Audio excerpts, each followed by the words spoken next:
Where the bad kids go. I must have been 6 or 7 when I lived in Lebanon. The country was ravaged by war at the time and murders were common and frequent. I remember during a particular vicious era when the bombings rarely stopped and I would stay at home sitting in front of my television watching a very, very strange show. It was a kids' show that lasted about 30 minutes and contained strange and sinister images.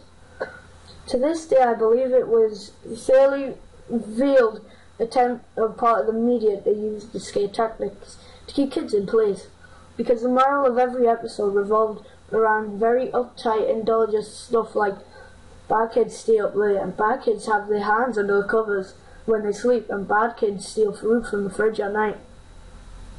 It was very weird, and in Arabic at the top of it, it was off. I did not understand much of it, but for the most part of the images were very graphic and comprehensive. The thing that stuck with me most, however, was the closing scene. It remained much the same in every episode. Camera would zoom in on an old rusted closed door. As it got closer, the door strained, and sometimes even agonizing screams would become more audible. It was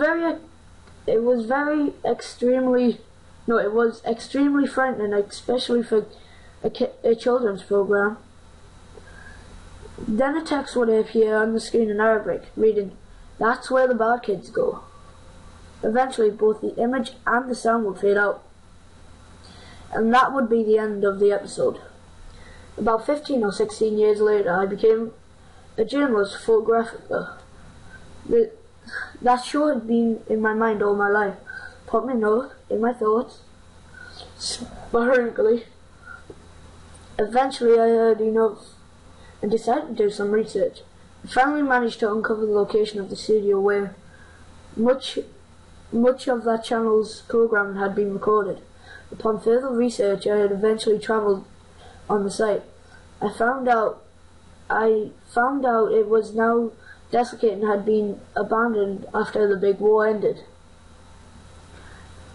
I entered the building with my camera. It was burnt out from the inside. Either a fire had broke out or someone had wanted to insecure all of the wooden furniture. After a few hours of cautiously making my way into the studio and snapping pictures, I found an isolated, out-of-the-way room. After having to break through a few locks and managed to break the heavy door open, I remained frozen in the doorway for several long minutes. Traces of blood, fences, and tiny bone fragments lay scattered across the floor. It was a small room and an extremely morbid scene.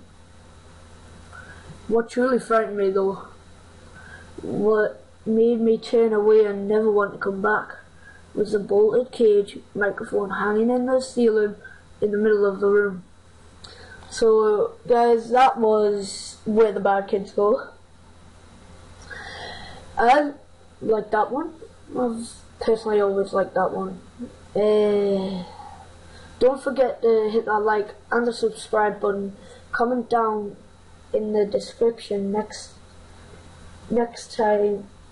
comment down in the description for what creepy past you would like me to read out next week. I personally will love this, and thanks guys, I'll see you later.